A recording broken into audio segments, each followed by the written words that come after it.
Do you stream at me, sir? Is the law on my side if I say I? No. I do stream, sir, but I do not stream at you, sir. Hello, everybody. Hey! Welcome back to EGX Digital, where, if you hadn't already guessed, the Dicebreaker team is going to get pretty weird with it. Quite silly. We're about to play Romeo and/or Juliet, which is a... how do they define it again? It's not Choose Your Own Adventure. It's not. It is indeed a Chooseable-path adventure. That's the one. That's the ticket. This is basically a version of Romeo and Juliet where we get to pick where the story goes. According to the blurb, it's packed with exciting choices, fun puzzles, secret surprises, terrible puns, and more than 1 billion possible storylines. So, as you can probably guess from that little blurb and the fact that there are laser spewing robots on the cover, that doesn't happen in the play, Johnny. You're Maybe not in the one absolutely right. I did English literature. I know. It's same. You did English literature and you didn't do the laser spewing robot module. I didn't. No. Had, mate. Well, it clashed with early modern romance. Yeah. And I'd already bought all the books for that. So anyway, without any further ado, we should probably crack into this. And just go at it. Yeah, it looks like we start, because there's some preamble, it looks like we actually start on number 36. Okay. Well, Wheels. What a start. If you are already set up... I don't know if you've got different editions, but that's not... 36? Should have mine... a picture of Romeo. Yeah. Yeah. You've it just been like born? Fallout 3, yeah. Yeah, this is very bizarre. It seems to me like it just jumps right into it. Yep. Well, no, there is preamble, but we're skipping that for the benefit of the audience, is what I mean. Because the preamble is literally just like, do you know what a Choose Your Own Adventure book is? Shakespeare died. This is my page 32. 36, Mia. Oh, 36! I've said it like 4 times now. Don't be mean to me. It is 36. I've got it on 36. Okay. Ready? We good? Yes, let's go. This is page 36. You have just been born. Congratulations! Good work on that thing. Now, surprise, babies are boring. So we're going to jump ahead in time to a point where you're a cool teen and you've already lived a reasonable chunk of your life. I can promise you that most of what we're going to see now will be flabbergastingly interesting. Teens do all sorts of interesting things. They make friends, they shed tears, they totally make out, and other things too, probably. Ew. I think we can all agree that high school rules and is definitely the most important part of your life. So let's join the awesome stuff already in progress. Where you are is Verona in Italy. When you are is Sunday, July 21st, 1585, 8:18 a.m. Who you are, well, that's entirely up to you. No way, we have our first choice. And when I say you, Johnny, I don't mean you, do I? No. I mean the chat. Sorry, I was just dealing with a thing in the chat. I'm getting a lot of cat on this. Okay. He's very It's fine, just push on. Romeo, he's a 15-year-old teen who loves being in love. And loves being in love with love. Big into love, this guy. He's deeply sincere in love with Rosa. Who is smart and pretty and so perfect. OMG. It's weird, and we haven't mentioned her in the title, though, isn't it? Anyway, Romeo's interests include thinking about women and also not being called up to the front of the class while thinking about women. Last year, he moved out of his parents' house and into a tinier house that his parents also own. Romeo's got a +1 perk to composition and elocution. That's like talking. But a -1 weakness against moderation and foresight. If you think you'll need to recite poetry in this adventure, he's a good choice. He's allied with Team Montague. So that's your first option, chat. But what about Juliet? She's a 16-year-old teen who is a dainty flower, as fragile as a spider's web in the morning dew. Nah, I'm just having a little fun. Like when you call a short guy Torlo or Dr. Heightsworth, Juliet's actually super ripped, and her top 6 interests are muscles, boys, getting boys, kissing boys, and kissing her own muscles. Right. Can relate, yeah. Look, you can play as a boy who wants to meet a girl or as a girl who wants to meet a boy. Each has what the other wants, and you can control either of them. Hey, this book is going to be easy. The downside to Juliet is her parents micromanage her life and tell her what to do all the time, which leaves very little time for chatting up boys. She never gets to decide anything for herself. She barely leaves the house, and her nurse is her only real friend. It's a little sad when you think about it. She tries not to. Juliet has a +2 perk to muscles, obviously, but a -2 weakness against the mad hotties. She's an excellent choice if you want to solve your problems with muscles, and why wouldn't you? She's on Team Capulet. Well, my vote definitely goes for Juliet. Yeah, I feel like you've just read out a biography of me. Yeah.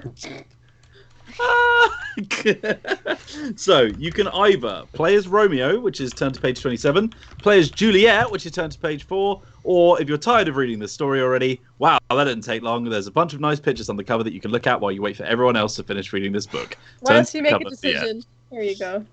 All right, so chat, would you like to play as Romeo or Juliet? It's up to you. I'm going to be so For upset option if you 1, don't. press 1 on your keypad now. Vote now on your phones. If you're watching pick this as a Juliet. VOD, your votes will not be counted. Don't see Juliet's the like point. the human equivalent of that emoji. Yeah. I will say, while we're waiting for the chat to vote, that it's worth pointing out, although we're performing this in audio form for the goodness of your ears, this book's filled with some like big name illustrators. There's like John Klassen, who did I Want My Hat Back. There's Noel Stevenson. Amazing. There's some. What Juliet looks like. Apologies to anyone who's getting choppy video, by the way. I'm not sure what that issue is, and I'm going to try and solve it, while also being true to the bard and his legacy. It looks like we've got a bit of a delay, so the votes are coming in now. Okay. Juliet, yes, Juliet. Juliet sounds like a laugh. I think that It sounds really like a ought to be pretty Juliet. strong Yeah. punch for Juliet. So let's turn to page 4. Alex Meehan, do you want to take this one? Page number... What was it, Wills, again? Just repeat that for me. 4. That's 2 + 2 equals 4. boy. So The good news is this is going to last as long as a Shakespeare play. Hi-oh. Oh, I just realised the page numbers actually tell you what numbers are on that page. Yes. Yeah. Very good. They'll tell you like this. I'm not just a hack rat, my friend. Hack rat? Did I say hack rat? What's a hack rat? I don't know, but I'm not one of them. Just It's a cyber rat that like infiltrates your internet. Sorry, somebody in the chat just described Juliet as a thembo. So Embo. Yeah. right, go I'm for doing it, that. Moon. As the resident fembo. You are Juliet. Right now, you're sitting in your bedroom, chatting with your nurse and only friend, Mrs. Angelica Nurse. Yes, her Angelica? last name. Angelica, whatever. Who cared? Nurse. Her last name is Nurse. She works as a nurse. Don't judge Juliet. It's not like you haven't capuleted a few times before. I don't know. We've all seen it. Anyway, your nurse, a nurse, leaves leaves you because it's 9 a.m. and she has things to do. Among them, getting this house ready for a crazy party that your parents are throwing tonight. Yes, a crazy party on a Sunday. Who throws a party on a Sunday night? The rich who don't have to work, that's who. This includes your parents, and assuming they die without producing any male heirs, eventually you as well. Yeah. You have things to do too, Juliet. You tear through some quick stomach crunches, 3 reps of 10, and do some pec blasts, 4 reps of 8, and you're ready to start your day. So you're well muscled, your family's rich. What's for breakfast? Just kidding. Your parents have already planned out your whole day for you weeks in advance. When you get downstairs, Mum and breakfast are already waiting for you. She puts your protein shake on the counter. tells you to drink it up and leaves. Yes, Mom. You say automatically. Yeah, there seems to be only one option here. Yeah. It is not an option. Yeah. No, indeed. Simply an instruction. Just says drink the protein shake. All right. Well, who wants to drink the protein shake? Matt, Lolies. I'll drink the protein shake. Yeah, Matt, you're ripped. You reach for the protein shake and bring it to your lips. And because I'm sure you want to know what you're drinking, let me give you the recipe. There's a literal recipe in this book. It's Juliet's Pro Power Miracle Shake. Ingredients: 1 pound of protein, animal flesh, basically. You get yours on standing order from the Merchant of Breakfast downtown. Other ingredient: milk. So it's 1 pound of protein and milk. Instructions: add meat to giant glass. Pour in milk until mixture is of desired milkiness. Shake vigorously. Enjoy. It's about as good as it sounds, and it sounds great. You chug down breakfast quickly and efficiently, wiping your mouth with the back of a well-muscled arm. Oh, yeah. And you're off to start your day. Time to grab this day by the horns and wrestle it into submission. Only, at this point, your mum sticks her head in and says, Juliet, would you be a dear and clean your room? Yes, Mum, you say automatically. Go clean your room. Turn to 6. Who's taking 6? Go for it, Lolies. I'll do 6. You go upstairs and clean your room, Juliet, just as you were told. When you're done, you shout downstairs to your mom. I'm done cleaning, Mom! You shout. Oh, is that canon now? Yeah, that's canon. Good girl, she replies. Please sit there and do your homework until I call for you. Yes, Mom, you say automatically. You spend several hours practicing on your lute. Yesterday, your mom said that if you get good enough at it, she'll allow you to perform at one of their parties. You don't even like the lute that much, but the idea did get you a little excited. Of course, in her next breath, she said you are nowhere near good enough at lute yet, and double the number of pieces you have to learn by the end of the week. After a while, you hear your mother calling up to you. That's enough, Juliet. Oh, she shouts. God. Is she slowly falling into her own throat? She shouts, probably tired of hearing the first few bars of minor key study piece for intermediate lute students number 52 over and over again. You've got 2 hours of personal time, but don't leave the castle. Yes, Mom. You say, super excited. Any free time you get is the best time of your day. And that's not saying much, actually. But enough about that sad stuff. It's time to have some friggin' fun! Yeah! All right, I will take 7. We're not... When do we get to our first choice? Yeah, when do we actually... We have picked the wrong Choose your own path. There is one path. Okay, hang on. No. The end of 9 will let us choose. So we'll rattle through these. Number 7. So the thing is, you're not allowed out of the house, and everybody's busy with prepping for the party. Even your nurse can't talk to you right now. You flex your way downstairs to the servants' kitchen and ask if there's anything you can do to help out. And while you do help them open up a few tricky jars, it only takes half an hour at most to go through every tricky jar you can find. Soon all the jars are opened, and you're surreptitiously screwing on a few lids super tight, so at least you'll have something to do tomorrow morning. It's pretty boring. Juliet, I should have told you this sooner, but your life is pretty boring these days. All days, really. The sad fact is, it's boring to live in a castle with your parents where nothing interesting happens and you got big into muscles, because at least then you'd have something to do while standing around bored for hours. That something is building muscles. So that's what you do. You go work out so that you might maintain your existing muscles and maybe get better ones too. And before you know it, your free time is almost over and it's time to go back into your room. Finish your workout, turn to 8. Wheels? You gingerly put down the weights you were blasting and wipe down your workout equipment. Then you change out of your wet and sweaty and gross and stinky and entirely unsexy Juliet workout tights and into your much less sweaty and at least slightly sexier Juliet hanging around the castle tights with your favorite red dress on top. You're just pulling it on when you hear Angelica calling for you. In a minute. Oh, what was the voice, sorry, Lolis? Oh, God. In a minute. You replied. But a few seconds later, you can hear your mum and Angelica outside your door.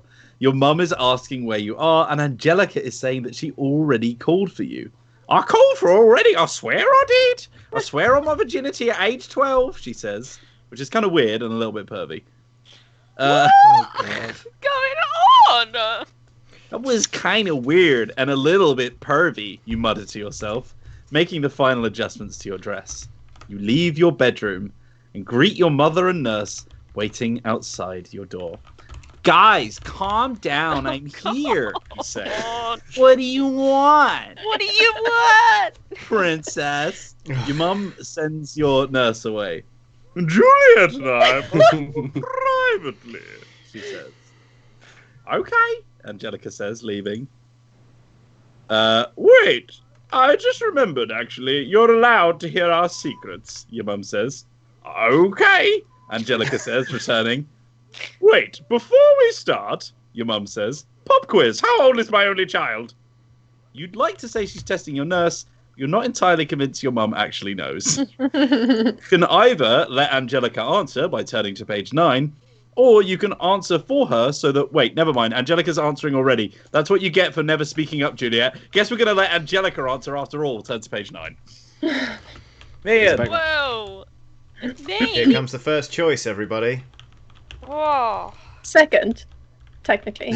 True, very true. Angelica says your 17th birthday will be this July 31st. Hey, that's only a few weeks away. Exciting. And she knows it's down to the hour because her own child, Susan, was born the very same day. Spoiler alert. Angelica tends to go on a bit, so I'm going to cut this down just to the highlights because nobody's getting paid by the word here. Brevity is the soul of wit. That's a saying that you can attribute to me, the author of this crazy branching novel. Make sure nobody else steals it. So, here are the Angelica highlights. You were born July 31st, and she knows because her own baby is born the same day. That baby is named Susan. Nice name. That baby is dead now. Whoa, dang yo! There was an earthquake on your birthday 14 years ago. Irrelevant information. Feel free to forget this right now. You stopped breastfeeding on that very day. Okay, that's fine. She put wormwood on her nipple to wean you. Okay, whatever, let's move on. Oh my God. This made you mad at her breast, and you and the breast had a falling out. How are we still talking about this? The day before the combination earthquake weaning, you fell while walking and bruised your face, and Angelica's husband picked you up to comfort you. Her husband is dead now too. Oh well. Her husband asked you if you fell forward on your face and then asked if when you grew up you'd fall backwards instead. What the heck? What the heck is going on in this book? I'm gonna skip that bit. It's Romeo and Juliet. It's all about sex, man. Yeah. Seriously. Anyway, 3-year-old you said yes to this question. So you could not possibly understand. It was so hilarious. Here we are talking about it over a decade later. Okay. At this point, your mum, totally of her own volition and not because I'm getting tired of this myself, and asks Angelica to be quiet, which she eventually does, but not before adding, the bruise on your head was as big as a rooster's testicle.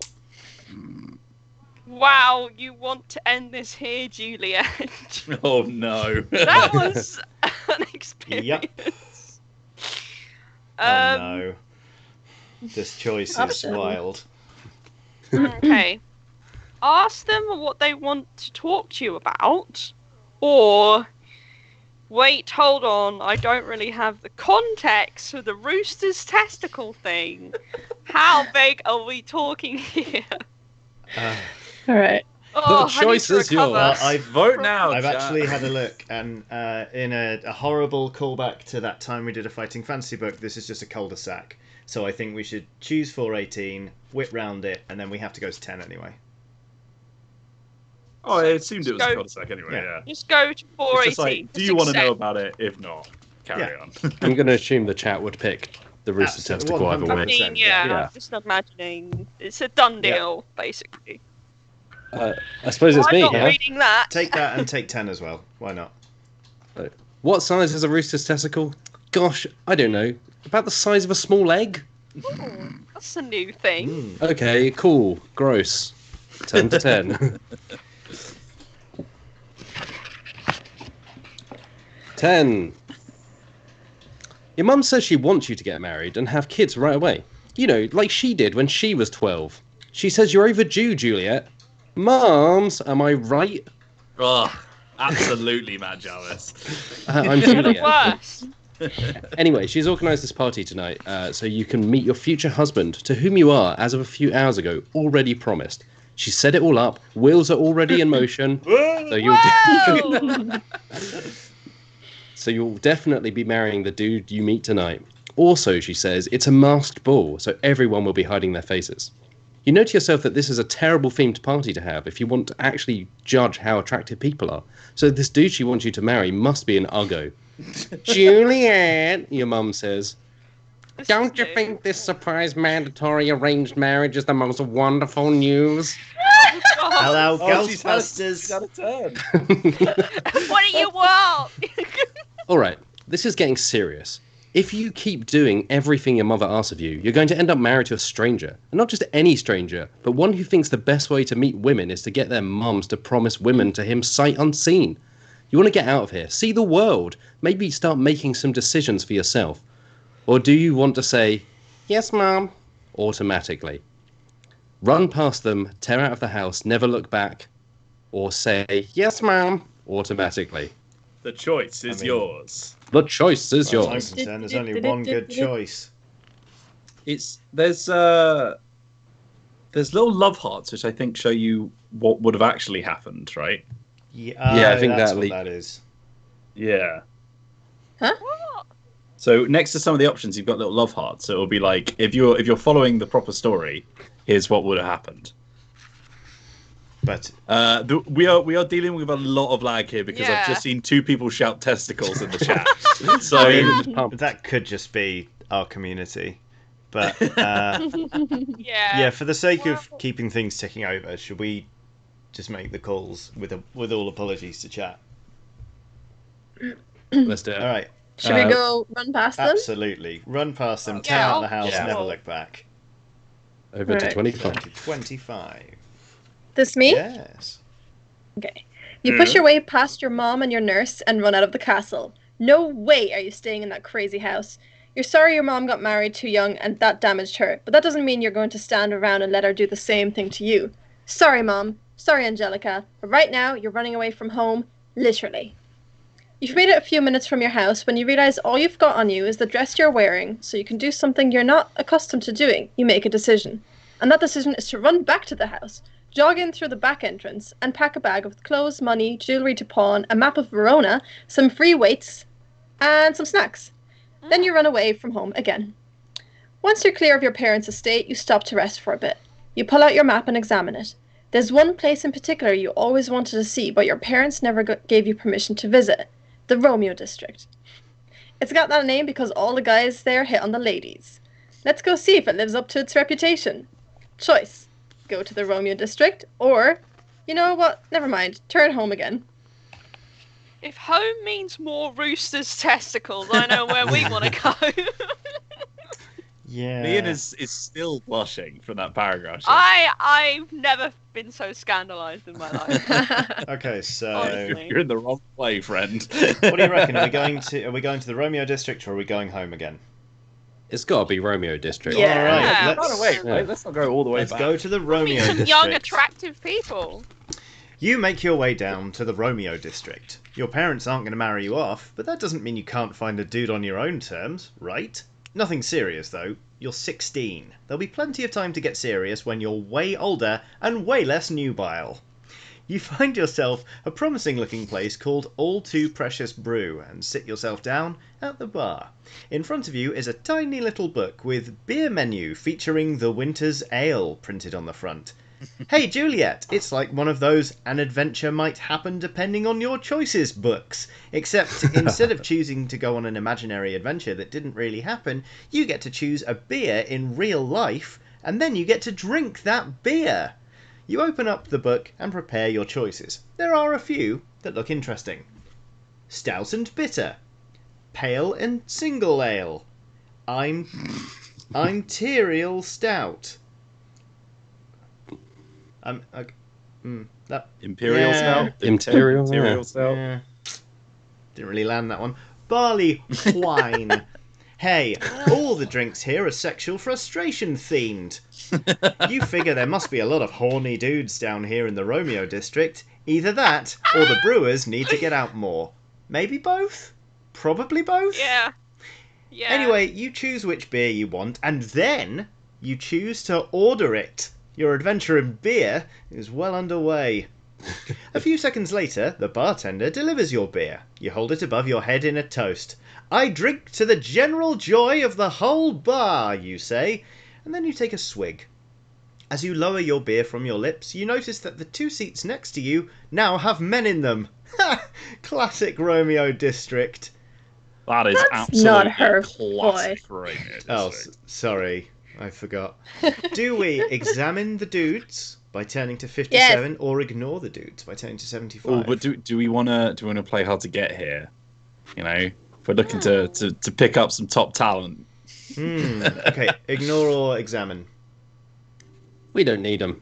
Ignore them. No. Yeah. All right. Treat him. Juliet's muscle. She has no need for a dude of any Treat kind. him mean. Cool. Yeah, treat him mean, keep him keen. 75 then? 75. You ignore the dudes. They ask you how you're doing, and then they ask you if you know what their shirts are made of, and then they tell you they're made of boyfriend material. Oh, And yeah. then they ask you if your daddy is a baker because you've got some hot buns, and then they go away. When you're done with your drink, you order another, and at the end of your fifth, you decide, hey, why are you the one running away from home? Your parents are the one who are freaky marriage-happy weirdos. You should be the one kicking them out. Right? Yeah.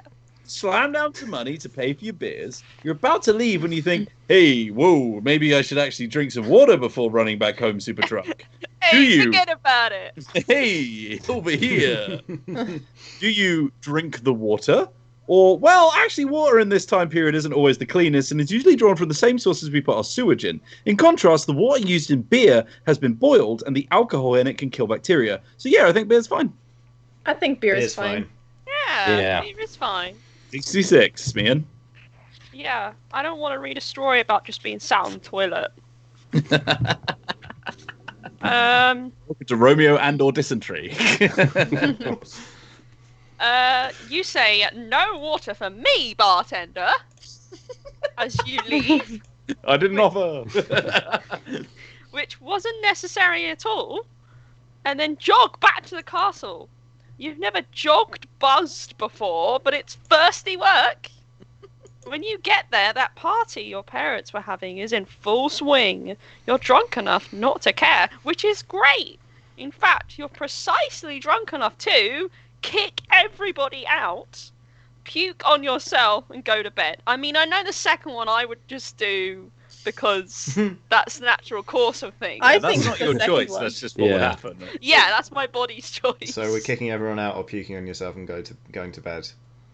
Surely kick everybody out, right? That would be my inclination, but Yeah. Let's act whilst we're drunk, you know? it Let's do did it. feel like there were some strong vibes for throwing up on ourselves. I think that was just me. Okay. All right. Let's kick everybody out, I guess. That's just me on a Wednesday. Ah, yes. Pukey Sleep Wednesdays. Yeah, 50% off. Is it Matt? It's Matt now, right? Is it And then me? me? Yeah, I think so. All right, I'll do it. You push open the double doors to the party room. The instant you do, the orchestra stops mid-note and everybody turns to look at you. This is your Here we moment. go. You open your mouth to kick everyone out, but instead of words, vomit comes out. Oh no. So gross. That's what you get for drinking a bunch and then running home and never once taking a drink of water, Juliet. You vomit again in response to my criticism of your choices just now, which is even grosser. I'm going to stop bending this over the spine because it makes it stop to read. What page are we on? Because I think I went to the wrong page. 93. Oh, my bad. Okay, listen, Juliet. This vomit isn't stopping, like, at all. So you'd better make your exit. You vomit your way up the stairs, change out of your vomit-soaked clothes, vomit on them, and get into bed. Horrible. Oh, we've all been there. There's only one choice, and it's wake up the next morning on Oh. 86 slowlies. Oh, it's a big one. Oh, it is a big one. Uh-oh. You wake up the next morning hungover. Your first thought is, what's my voice again? Oh man, did I drop a bomb last night? Your second thought is, wait, did dropping bombs actually solve my problem? And it turns out it did. You threw up, you looked unattractive, and the dude your parents wanted you to marry didn't want anything to do with you. Mission successful, Juliet. And it's the perfect passive-aggressive technique to stand up to your parents' controlling ways. Your parents quickly arrange another party, this time inviting a whole new subset of Verona, and you again ensure that you vomit right in front of everyone. You take careful attention to throw up on whoever they want you to marry this time, who it turns out is one Sir Andrew A cheek. Egg Cheek. Well, he's Sir Andrew a gooey cheek now. Oh. Your parents keep arranging parties to marry you off, and you keep vomiting on whoever they choose.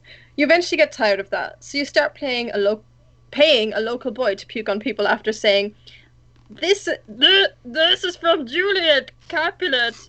It is as effective as it is gross nasty, which is to say, extremely. A few years It's like we've got the Muppets to voice on the character. Yeah.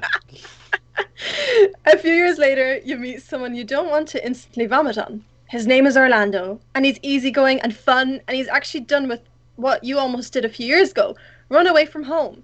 He ran out his front door right through the Forest of Arden and only stopped when he reached Verona.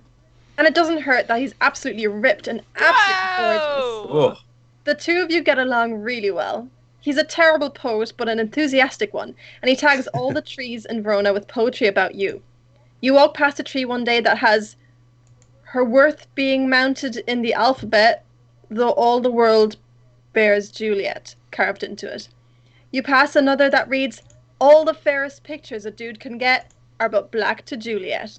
A third reads, but oh, how wonderful a thing it is to look into happiness through my own eyes. I'm talking about Juliet here, by the way. It says that in brackets. It's ridiculous. It's stupid. You love it. He joins you in your daily workouts, and it's almost too much of a good thing. Your heart feels like it's going to burst. You marry each other, and you're happy with each other, and later on the two of you save his brother's life by literally wrestling a lion. I promise I'm not making this up. The end. P.S. You wrestled a lion and won, so your final score is, holy crap, that's awesome, out of 1,000. Whoa! Dang. There's the picture. There we go. We won this. Might as well chuck it in the fire. Wow, that's a thick book that we completed in 34 minutes. well, I guess we need to find out what happens to Romeo. Yeah, let's do it. He doesn't end up with Juliet. Oh, yeah, that's a so very good point. No. God, that's Romeo good. didn't even appear. Normally, when we do these books and we fail, it's awkward as hell. So, That time we wrestled a lion. yeah. 27, by the Okay, way. 27. And it's me. Sorry. well, two pages of 27. That's confusing. There we go. Oh blimey! All right, I'll blast through this because it's quite a lengthy one. You are Romeo. You've been wandering around town since dawn. You were up early and sad because you are so in love with Rosaline. Classic teenage boy. She's perfect. You tell yourself. She's a real grown-up lady. Beautiful, with legs that won't quit, and with arms that won't quit, and with the rest of her that's unwilling or unable to quit as well. But she's more than just a collection of limbs, isn't she? She's a fully fledged, awesome woman. And she's clever and funny and interesting, and you're certain two people have never been better suited for one another. The only problem is that she doesn't return your affection. Like, at all. Dude, you're not even at the "Oh Romeo, I like you as a friend" level. You're at the "It's Romeo, right?" level. The Ooh. "Listen Romeo, I've taken a vow of chastity" level. The "Hey, I just remembered this vow lasts my entire life, so sorry" level. Classic. Yeah, say that. You can't figure Been there. Sorry. You can't figure out why she wouldn't bend the rules even a little for you. You're a 15-year-old boy who confessed your love to a woman in her 30s within 5 minutes of meeting her. What's not to like? All this walking hasn't helped you make any progress on this problem, and you're stuck on what you're calling Stage 1. Trying to figure out the precise series of sounds to make, emotions to emulate, and actions to undertake in order to make Rosaline fall in love with you, because that's how romance works. You're pondering this problem when you spot 3 people in conversation up ahead. They look like your parents, Charles and Rosemary, talking with your best friend/cousin, Benvolio. Benvolio's great, and right now he's wearing this super cool vest. It's got like badges on it and tassels. I know that sounds terrible, but it's really working for him.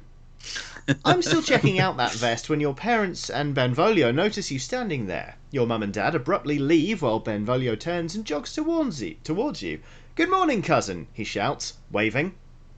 You pretend not to notice because you're sad and want to be left alone. And also because while Benvolio is a good friend, he kind of takes everything literally, which makes him not the best person to talk about feelings with. Actually, you saw Benvolio earlier today, only you didn't want to talk to him then because you were walking around crying over your feelings. Oh, Romeo, wherefore art thou such a wimp, Romeo? So you jumped into the woods and then hid while crying until he went away because that's how you solve your problems. But there are no woods here, only a garbage can. What do you want to do? We can either talk to Benvolio or hide in the garbage can. I mean, Like Oscar the Grouch. Hide in the garbage can. garbage can, can. let's hide in a garbage Alright, can. Wheels, 21. 21. Hiding in a garbage can. That's the age where you can legally live in a garbage can. Mm. It's not a very big garbage can, and it's way too small to fit you inside. You've got 1 foot on top of the garbage that's already in it, and you're gingerly placing an orange peel on your head when Benvolio catches up with you. "Romeo," he says, "you're so crazy. Are you trying to hide in that garbage can?" Me," you say, wanting to say something else instead of I. But this is a family book, so you can't use words like, "Oh, nice try, you almost got me there, but I'm not saying it." Wheels! Yeah, Wheels did drop an F-bomb the last time we did a... If you say words like that, then babies and seniors alike scowl at you. You should know that. To talk to Benvolio, turn to page 14. That's a me and joint. Number 14. Me and joint. Yep. Yes. Benvolio shakes your hand repeatedly. Good morning, he says. You ask him if it really is morning, and he confirms it is. And you figure that's enough small talk. Time to talk about the important things, your feelings. Let me level with you, Ben, you say. Here's the whole deal. I love someone, but she doesn't love me back. Benvolio agrees that, yeah, that sounds bad, and that love can be rough sometimes. What's rough is that love is supposed to be blind, but it can still see its way into making me feel whatever it wants, you say, personifying your emotions as an imagined third party whose tyranny allows you to preemptively absolve yourself of responsibility for your own actions. That's right. Don't think I didn't notice. You're about to talk about love some more when you realise it's breakfast o'clock and you haven't eaten since it was dinner o'clock, and that was yesterday. Breakfast. And we can either redirect the conversation towards breakfast, forget breakfast, talk about love some more. I mean, I know what I love more, and that's breakfast. Let's redirect the conversation towards having a bang on that. Having a bang on that. Yeah, let's talk breakfast. All right, let's talk breakfast. Breakfast, you say. Dude, let's eat some. Where should we dine? You're about to give Benvolio a chance to respond when you realise he has blood on his face. It's been there this whole time and you're just noticing now, you jerk. Although, honestly, part of the fault is mine, since I'm in charge of scene description here, and I didn't notice either. I was too distracted by his cool vest. Speaking of which, I've had some time to check out that vest some more, and I'm pretty sure there are some sequins sewn into it. It's so great. Can you ask him where he got it? Oh. We can ask him about the vest, or ask him about his face over breakfast. Or we can ignore the vest, ignore the face. My name is Romeo, and I'm here to talk about love. Oh, gosh. Stop pushing that particular deal. We're not interested. No. Breakfast. Oh, I don't... Breakfast. Breakfast. Yeah, I mean, Breakfast is the new eat. Let's ask him The about. vest is good to me, though. Yeah, but he'll still be wearing the vest while we ask him about his face over breakfast, and then we'll have breakfast. And vest. Yeah. Ooh, all right. You take Benvolio's hand and tell him you're going to this amazing little brunch place, you know. Everyone loves brunch, obviously, but you super love brunch. You're so big into brunch that your middle name should be Brunch. But you've spent several weeks trying to convince your friends that it's Dr. Lovesworth, so it's too late for that now. The quality of the eggs, Benedict, there is off the hook. You Is Romeo Juliet's mum? Yes. I only have 3 voices. You say to Benvolio as lead him down the road. They have twice fried bacon, that's insane. I'm gonna ask you about your face over breakfast.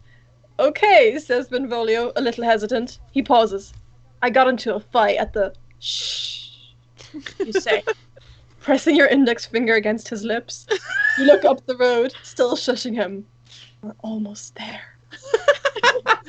I am now very into Romeo. Romeo, I'm feeling very... Yeah, he's got chaotic energy. You soon arrive at your destination, an adorable restaurant situated beneath a carved wooden sign reading The Merchant of Breakfast. Nice. Beneath it is a freshly painted illustration of what seems to be their new mascot. A smiling, giant, anthropomorphic egg happily frying up a regular egg. Wow, He's got that's a voice balloon. cannibalism! He's got a voice balloon. I know not why I'm so tasty, he says.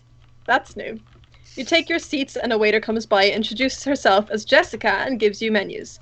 She's got a red and white checkered handkerchief in her belt. Everything's so homey and fun here. Looking at the menu, you see an image of that egg frying an egg mascot again. Only now he's saying, if you fry us, do we not become extremely tasty? Here's a round of water. Can I get y'all some coffee to start? Jessica asks. You know, classic for Rona accent. Yeah. He's coffee. Coffee. Coffee, please. 2 milks, 2 sugars, says Benvolio. And the pound of flesh looks good. Yes, I will have that. Bacon, please. Certainly, Jessica says, and turns, and for you? You glance at the menu. All the dishes have cute names now. You're trying to decide between the eggs that many men desire, scrambled apparently, the devil can cite spinach and ham for his purpose, spinach and ham quiche, and the love is blind, if by blind you mean delicious and by love you mean this French toast. After a few moments of careful consideration, you do manage to choose your own breakfast. Let Jessica know your choice and get some juice to go with it. I'll be back with that in the twinkling of an eye, sweetheart, she says, and she's gone. You and Benvolio look at each other. So hey, what's up with your face? You finally say. I was at the beach. You know, the one by the lake? You nod. It's the best beach. Well, I showed up and dudes were biting their thumbs at each other, Benvolio says. I didn't know if the law was on their side or not. He takes a sip of his water. Frankly, he says, I'm not even sure why we have laws about where and when citizens are permitted to bite thumbs. Seems kind of dumb. Or does it seem like kind of thumb? Welcome to Verona, you say? Yeah, well, I broke it up, but it still got a little bloody. Tybalt Capulet punched me in the nose, so I punched him back on his shoulder, and then stole his vest. That's justice, Benvolio says. You nod. Beach justice, you whisper, eyes wide. Damn. Benvolio looks around the room to see if anyone else is listening in. Our family and the Capulets keep fighting, cause, I don't know, there's gotta be a way to end this. I know just the thing, you say. Suggest killing all the Capulets, or suggest marrying all the Capulets. Oh. Marrying is definitely more in character for Romeo, isn't it? Yeah. Yeah. Yeah, he's But he wants to marry Rosalind, though. But he I think he's Yeah, just but- Up. he was checking out that waitress's Handkerchief. he wants everyone to be in love because love is everywhere and love is everything. To be honest with you, he reads like Noah and the Whale's first album. It's a really good reference to 2008 there. I think we should marry them all. Yeah, Let's go. 26 it is. serve them all breakfast. They'll be unable to resist. I appreciate how you tried to break up the fight, you say, but I'm a lover, not a fighter. Let's play to my strength. What if I just married all the Capulets instead? Then they'd be in our family, and we wouldn't be able to feud anymore. And then the Capulet line would become extinct, assuming I required that all my spouses, male or female, took my last name. Also, we'll need to repeal bigamy laws, but I've done some research on this. Here, you begin to pull out a stack of papers from beneath your shirt, placing them on the table between you. Whoa! I think that with a few years of concerted lobbying, real progress can be made. Benvolio flips through the papers. I can see you've actually put quite a bit of thought into this, he says, impressed, and I respect that you're looking at the long game, but I think this is one problem that won't be solved by you marrying everyone. Weird, you say, taking the papers and stuffing them back down your shirt. Just then, your food arrives. Finally, it's breakfast. Eat a tasty meal. Turn to 32. Now we're talking. Oh, I mean, yeah. agree to disagree, Benvolio. Yeah. Jessica appears at the table with your breakfast orders. You thank her, and soon you have begun the mechanical and chemical process of eating, which is required to sustain human life. Without it, you'd be forced to rely on your fat and muscle reserves, and those would be depleted in only a few weeks at the most. The first step in eating is to carefully push the prepared egg dish in front of you into your stomach via your face. You decide to do this in tiny stages, one forkful at a time. That accomplished, you use your teeth protruding into the flesh of your mouth from your skull to slice and grind the food into smaller pieces. This aids in digestion. I'm learning so Wow. much right now. Oh, do you want to learn more? Yeah, Yeah. that was pretty small. Can I learn more about eating Sure. before we carry on? Yes. Yes, I would Yes. love to. Let's learn more about eating. Yeah. While you chew, you mentally review what you know about eating. You think of the many substances you require, air, water, food, and reflect that if you cannot access them for even a second, then a timer starts, and when that timer ends, you will die. Of air and water and food, you like food the most, since that's the one with the longest timer. You can live weeks without food. Weeks! At the most, you'll only last 3 days without water, Romeo, and you'd be lucky to last 3 minutes without air. Breathing, drinking, eating, they're really just ways to postpone death for a little longer. Each breath buys you a few more seconds. Each drink a handful of days. This meal will keep you alive for at least another 24 hours, assuming you don't fail to drink or breathe in that time. But mess that last one up, and it's just about instant death, huh, Romeo? As you reflect on that, you suddenly become aware of your breathing, and shortly afterwards, you're also suddenly aware of how you're now breathing manually. In, out. How long does a breath normally take? Why is this so hard? Anyway, don't worry, Romeo, there's probably lots of oxygen in the room. I mean, it's invisible, so it's not like you can say for sure, but the odds that this breath will be your last because all the air randomly moves somewhere else are pretty small, right? Anyway, Benvolio is asking you something about the Capulets. You should probably use your manual breath control to handle your respiration needs while also expelling air such that your vocal cords vibrate in a controlled way. If you can pull it off, you'll be able to talk without Wow, that dying. was horrible. Do-do-do-do. The more you know. Whoa! Would you like to have an existential crisis? No. Would you like to talk about dying or choke and suffocate? Talk without Talk dying, without dying? sounds pretty good for the sake of the Yeah. stream, If we really. must. Although the image for that one with the dying is very funny. 23, Mian? Yes. I will go to 23. Ahem.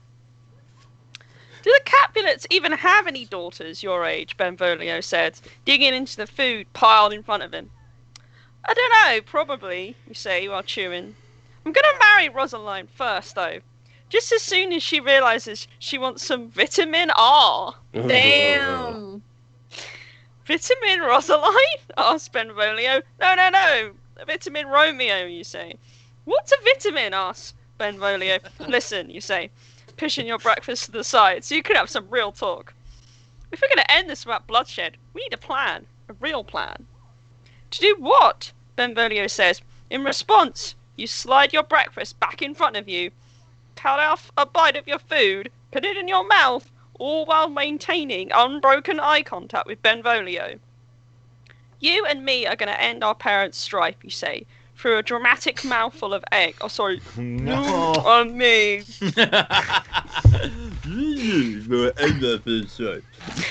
How? Benvolio says. Easy. You say, we spy on them. One of us tags my parents. The other takes the Capulets. Once we know their secret hopes, dreams, desires, fears, and weaknesses, once we know them better than they know themselves, we use our knowledge to manipulate both people and events to achieve our goals. We'll guide them towards peace without them even knowing we're there. Ah, I get it, says Benvolio. So the Capulets and the Montagues will think they're making their own decisions, but we'll actually be the ones in charge of what they decide. We'll be like gods, or like people playing one of those choose your own Yes. Yes. Well, you like either one of those two things. Are you in? Absolutely, Benvolio says. You signal for the bill. When it arrives, it turns out that the mascot is back again, printed on the top. Now he's frying an egg and saying, all that glitters is our golden egg special. 2 served as you like them with coffee or juice, and your choice of home fries or toast, every day before 11 a.m. Huh, you say. So, do you want to shadow our own parents or the Capulets, Benvolio asks, as you make your way outside the restaurant. I clearly know my own parents best, you say, but on the other hand, familiarity might blind me to certain things that an outside observer might see. It's a tricky problem. However, I think we can both agree on what the extremely obvious right choice here is. We can either say, I'll follow my parents, you take the Capulets, or I'll follow the Capulets, you take my parents. I agree. Capulets. Yeah, me too. Yeah. I've not seen them for a long And you time. never know, I miss maybe them. he'll meet someone. Yeah. Maybe. Oh, I in hope the not. next 7 minutes, he'll meet someone. You Well- sneak your way over to Capulet Castle, noticing on the way over how all the servants are running around with decorations, flowers, and streamers. You can't tell if they're cleaning up after a party or preparing for the next one, but you smile. The hustle and bustle this generates will make your infiltration easier. Plus, even the security guards are helping out with the work, so sneaking in here is actually super easy. Once inside the castle grounds, you look around. You haven't really thought of the best way to approach this, but you know you need to get inside and close to the Capulets. A few ideas suggest themselves, but 2 of them stand out as being really terrific. Those 2 ideas are, disguise yourself as a maid, or disguise yourself as an innocuous wall. Nobody ever suspects walls. They I think don't. the wall feels Wall. very like what we do in D&D. Yeah. The Oh, wall yeah, is a 100%. Shakespeare thing as well, right? Yeah, Also, I and just it'll want be- to point out that if you did Yes. choose to suffocate, Yes. it ends with the line, you throw this book away in bitter, horny disappointment. And Oh. it has this incredible little There's the comic at picture. the I end. love the picture. The what Eyes maneuver? bulging out. Yeah, I think we should be like a wall monster out of Nightmare. As long as the wall has a papoose on it, that we can shove a small goblin inside. Yeah. Yeah, Wall. yeah, for Exactly. sure. Exactly. With eye holes. All right. 55. You make sure nobody's around, then sneak into Capulet Castle. You consider pressing up against an existing wall for your wall disguise, but realize that even in the best case, it'll attract attention because people will wonder why there are 2 walls back to back in that one section of hallway. You're too smart to make that beginner's mistake. Instead, you stretch your arms out and up and stand really still and pose as a new wall placed directly in the middle of a hallway. It's a terrible disguise, and when Mr. and Mrs. Capulet discover you standing in their hallway, that's basically what they say before they kill you. Y'all are enemies, remember? I thought Romeo was smarter than this, they say, as they perform a murder on you.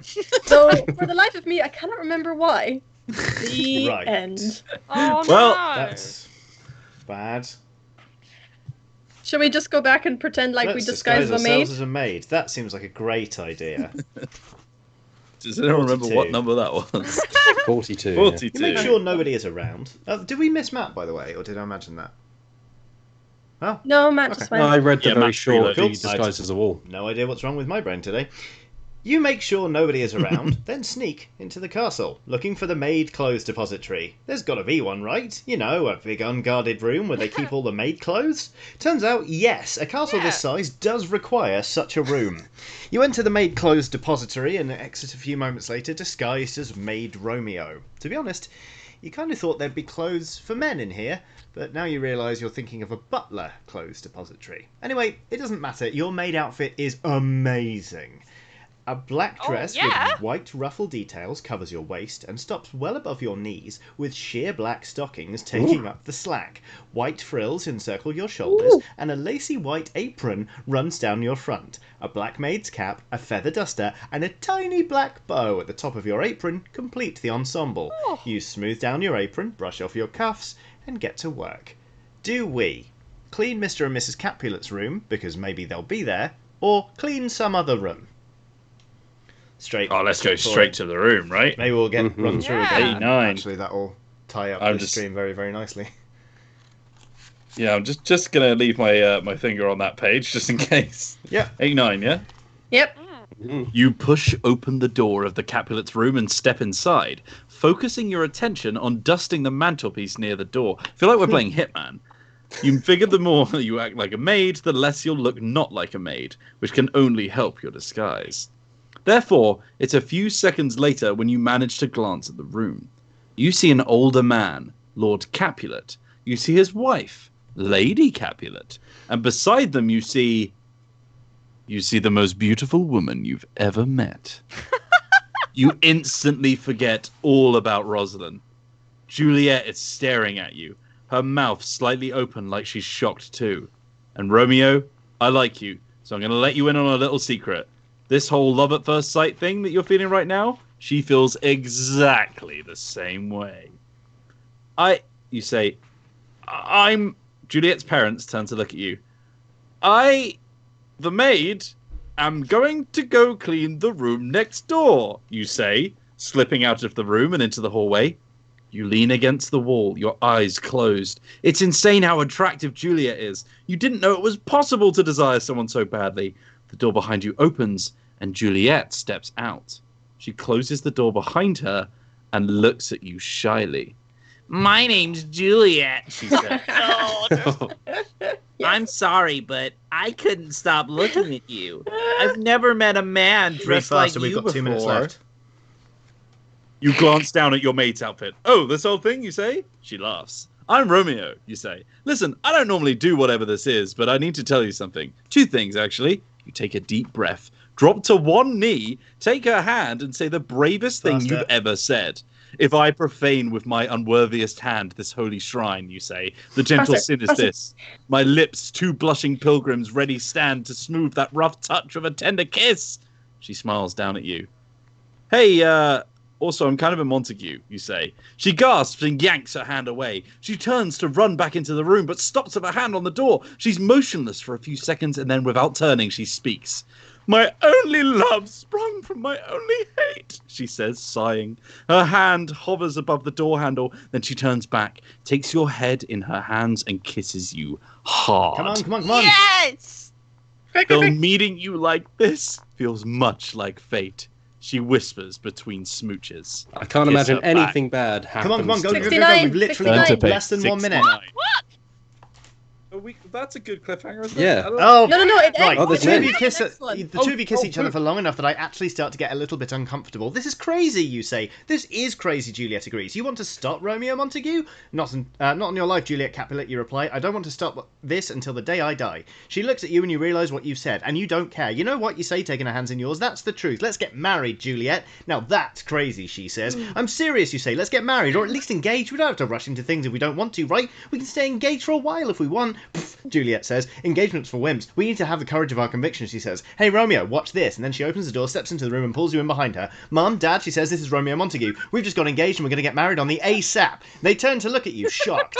Sir, ma'am, you say, I know our families have had their differences in the past, but her mother talks over you. Juliet, she says, are you serious? Do you really intend to marry this Montague? I do, she says. I never believed in love at first sight before, but whoa, seriously, Mum, it's real, so real. I wouldn't be surprised if Romeo and I go down as the poster children for love at first sight after this. Her parents look at each other. This would solve our Montague problem, Juliet's mum says. He marries into the Capulets, we're both the same family, and bam! Allies instead of enemies. Do you think the Montagues will see it the same way? Juliet's dad says. Honey, they're not stupid, she replies. They can see the same advantages we can. This marriage can put an end to almost 70 years of unremitting hostility between our two houses. Hostility which, I remind you, both sides can no longer afford. Juliet's dad seems lost in thought. Then he takes your hand in his and shakes it warmly. My boy, he says. You and Juliet are married 2 weeks later in front of both your houses. Benvolio is more than happy to serve as your best man. The end. Okay, well, congratulations, Romeo. You met Juliet, got married super fast, ended the conflict between your two families, and ate a fun and cool breakfast. Now, who says reading isn't fun? And that is the stream. Romeo and or Juliet by Ryan North. We've been Dicebreaker. Dicebreaker.com, youtube.com/Dicebreaker, Dicebreaker.myshopify.com. Have a great rest of EGX Digital. Sorry about the choppy video. Goodbye forever. Bye!